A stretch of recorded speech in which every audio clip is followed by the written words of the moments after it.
Good morning students. आज का हमारा टॉपिक है the Calvin cycle. Calvin cycle के बारे में हम पढ़ेंगे। तो कल के लेक्चर में मैंने तुम्हें ये बताया था कि जो हमारा फर्स्ट स्टेबल कंपाउंड बनता है वो 3 कार्बन का होता है। तो तुम्हें जो ये मेन चीज़ आज के लेक्चर में उसको दिमाग में रखे हुए चलनी है और आज हम वही बात डिस्कस करेंगे आगे।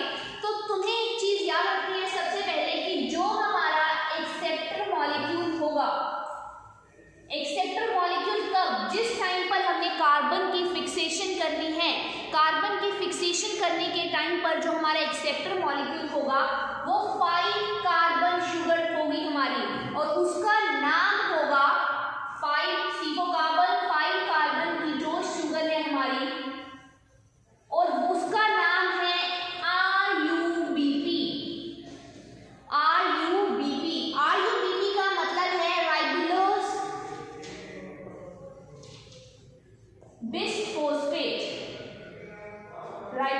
बिसफोस्फेट। ये हमारी 5 कार्बन शुगर है जो कि एक एक्सेप्टर मॉलिक्यूल की तरह एक्ट करेगी। जब हम केल्विन साइकिल की बात करेंगे तो केल्विन साइकिल जो होता है हमारा वो हर टाइप के फोटोसिंथेटिक प्लांट्स में अकर करता है, चाहे वो C3 प्लांट है चाहे वो C4 प्लांट्स हैं। 3 मतलब C के साथ अगर 3 लगाए मीन्स 3 कार्बन वाला, 4 लगाए तो मीन्स 4 कार्बन वाला हम बात कर रहे हैं। तो ये जो केल्विन साइकिल है ये C3 और C4 हर टाइप के प्लांट्स में ये अकर करता है। केल्विन साइकिल जो है, केल्विन नाम का साइंटिस्ट था और उसके वर्कर्स ने मिलकर स्टडी की थी और कार्बन साइकिल जो है हमें, ये केल्विन साइकिल जो है हमें दिया था। तो ये जो पाथवे है केल्विन पाथवे, ये साइक्लिक मैनर में वर्क करता है, मतलब जहां से हम शुरुआत करेंगे वही चीज हम दोबारा से रीजनरेट करते हैं। तो केल्विन साइकिल की अगर हम बात करें तो केल्विन ने सारे टाइप के प्लांट्स में स्टडी की थी और उसने ये जो कहा कि ये जो पाथवे है ये बेसिकली हमारा 3 स्टेप्स में अकर करता है। फर्स्ट होती है carboxylation, second is reduction and third होती है हमारी रीजनरेशन। तो 3 स्टेप्स में ये पाथवे जो है फॉलो होता है। टर्न बाय टर्न हम इन तीनों स्टेप्स को पढ़ेंगे। सबसे पहले कार्बोक्सिलेशन की बात करेंगे। कार्बोक्सिलेशन का मतलब है फिक्सेशन ऑफ कार्बन डाइऑक्साइड। जितनी भी प्लांट्स कार्बन डाइऑक्साइड प्रोड्यूस करते हैं उसकी फिक्सेशन की हम बात करेंगे कि वो कैसे फिक्स होती है। तो fixation of carbon dioxide, reduction में हमारी रिड्यूस होकर ये कार्बन डाइऑक्साइड शुगर की फॉर्मेशन करेगी, शुगर की फॉर्मेशन होगी। रीजनरेशन में जो हमारा एक्सेप्टर मॉलिक्यूल जहां से हमने प्रोसेस स्टार्ट की है वही चीज दोबारा से रीजनरेट हो जाएगी। तो ये 3 स्टेप्स को टर्न बाय टर्न में पढ़ाऊंगी एक एक करके।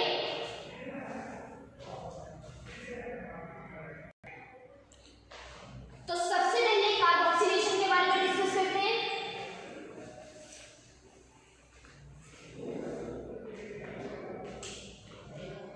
अगर हम कार्बोक्सिलेशन की बात कर रहे हैं तो हमने कहा कि हमारी कार्बन डाइऑक्साइड की फिक्सेशन होगी। अब वो कार्बन डाइऑक्साइड कहां से आएगी? कार्बन डाइऑक्साइड आएगी एटमॉस्फेयर से। कार्बन डाइऑक्साइड आई हमारी एटमॉस्फेयर से, जो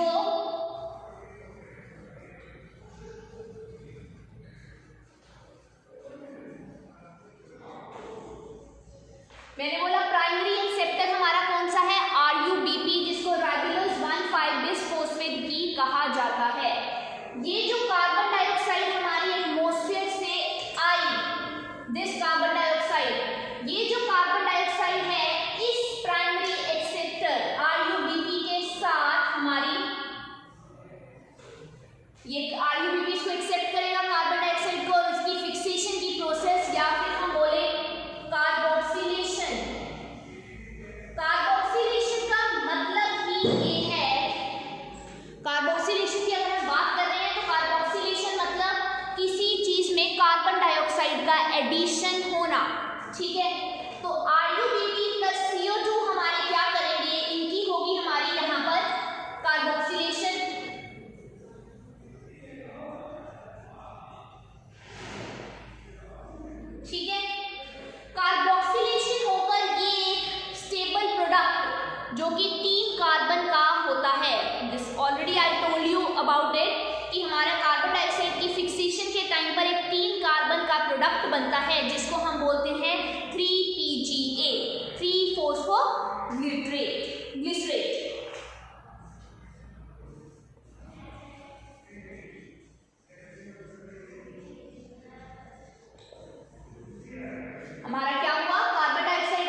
बना रहा है।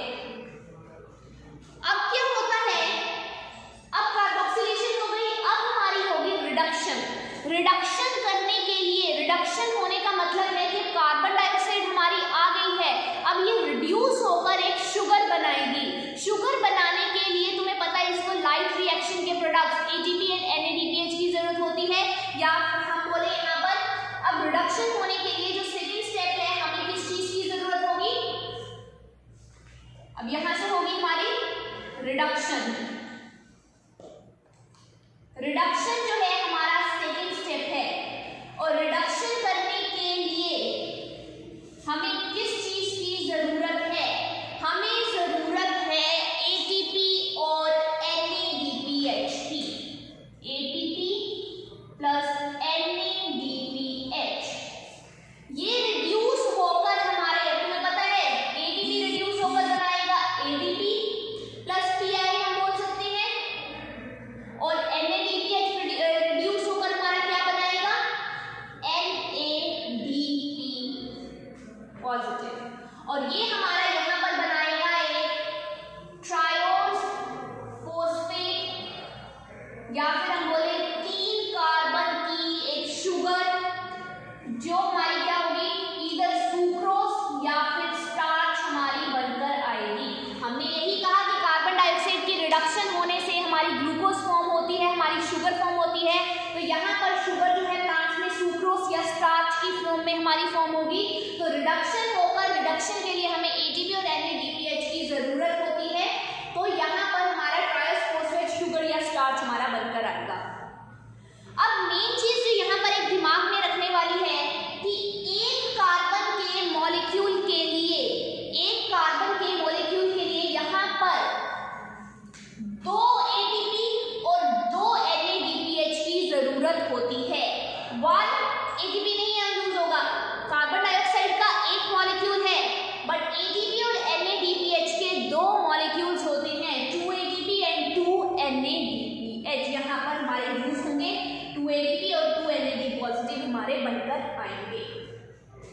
अब क्या होगा, अगर हम चाहते हैं कि हमारी कार्बन डाइऑक्साइड की रिडक्शन होकर, या कार्बन डाइऑक्साइड की जो कार्बोक्सिलेशन से रिडक्शन की प्रोसेस हुई हमारी ग्लूकोज की फॉर्मेशन हो, तो इस स्टेप के हमारे 6 राउंड्स चलते हैं। ये जो प्रोसेस है, साइक्लिक प्रोसेस है, इसके 6 राउंड चलते हैं। मतलब कहने का ये है कि हमें एक ग्लूकोज का मॉलिक्यूल बनाने के लिए, हमें एक ग्लूकोज के मॉलिक्यूल बनाने के लिए 6 कार्बन डाइऑक्साइड की जरूरत होगी। ये तो मैंने तुम्हें एक कार्बन डाइऑक्साइड यहाँ से आ रहा है वो बताया, एक कार्बन डाइऑक्साइड यहाँ से आया, ठीक है, यहाँ पे हमारी ग्लूकोज फॉर्मेशन इस स्टेप में टेक प्लेस करती है, लेकिन 6 कार्बन के मॉलिक्यूल्स चाहिए, तो एक राउंड में सिर्फ एक कार्बन का मॉलिक्यूल आ सकता है, तो इसके 6 राउंड्स हमारे चलते हैं, तब जाकर हमारा ये ग्लूकोज का मॉलिक्यूल, स्टार्च या शुगर हम जिसकी बात कर रहे हैं, तब जाकर हमारा ये प्रोड्यूस होता है। अब क्या होगा, अब दोबारा से हमारा ये RUBP की फॉर्मेशन होगी। वो क्यों होगी, रीजनरेशन क्यों होगी, सो दैट हमारा फिर से ये साइकिल चल सके, second round of carbon dioxide हमारा आ सके। तो रीजनरेशन करने के लिए, यहाँ पर रीजनरेशन के स्टेप के लिए हमें एक और ATP मॉलिक्यूल की जरूरत होती है।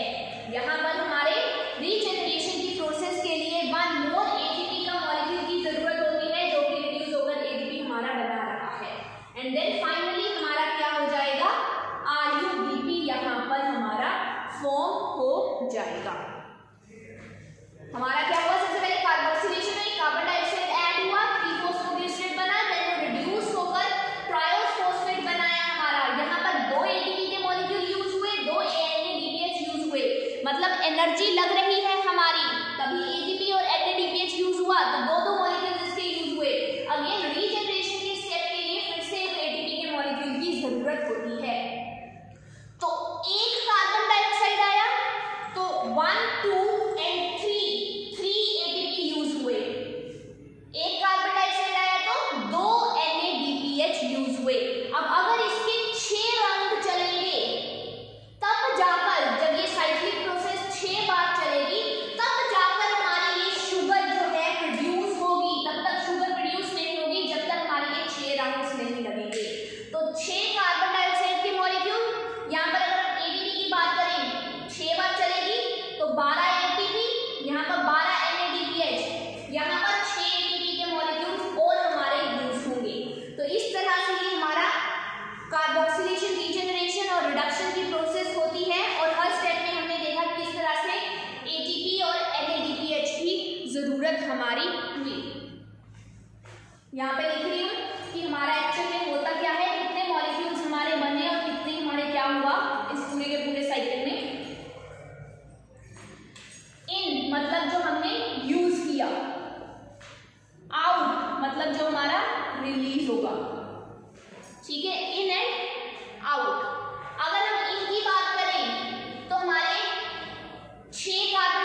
ये हो गया प्रोडक्ट्स के बारे में, और ये सभी तुम्हें पता होने चाहिए।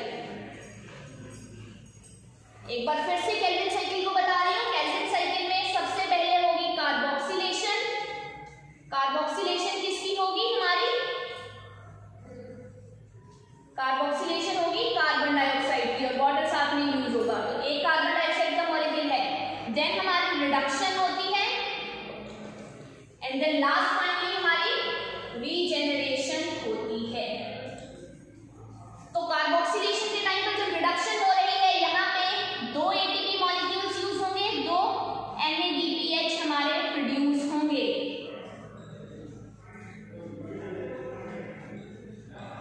और रीजेनरेशन यहाँ से हमारी फिर शुगर बनकर आएगी। पहले ही राउंड में शुगर नहीं बन जाएगी, जब ये 6 राउंड हो जाएंगे, आखिरी 6वें राउंड में हमारी ये हमारी शुगर प्रोड्यूस होकर आती है। और रीजेनरेशन के टाइम पर भी हमारा एक मॉलिक्यूल ATP का यूज हो रहा है। तो टोटल एक साइकिल में 1 CO2 एंड हमारे 3 ATP एंड 2 NADPH यूज हो रहे हैं। ठीक है, 1 साइकिल इन 1 राउंड, एक राउंड में 1 carbon dioxide, 2 ATP and 1 ATP, 3 ATP हो गए, 2 NADPH हमारे यूज हो रहे हैं। तुमसे पूछा जाता है एनर्जी कितनी यूज हुई, तो तुम्हें पता होना चाहिए। तो ये हो रही है, तो जब 6 राउंड चलेंगे तो मल्टीप्लाई बाय 6 कर देंगे, 6 CO2, यहाँ मल्टीप्लाई बाय 6, यहाँ मल्टीप्लाई बाय 6, यहाँ मल्टीप्लाई बाय 6, तो कितने हो गए टोटल 6 राउंड में 18 ATP, 12 NADPH and 1 glucose molecule is produce. तो यहाँ पे ग्लूकोज मॉलिक्यूल जो प्रोड्यूस होकर शुगर जो हमारी बनकर आती है, वो शुगर होती है 5 कार्बन से बनी हुई, एंड 6 कार्बन उसका रीजेनरेशन में RUDP यूज हो जाता है।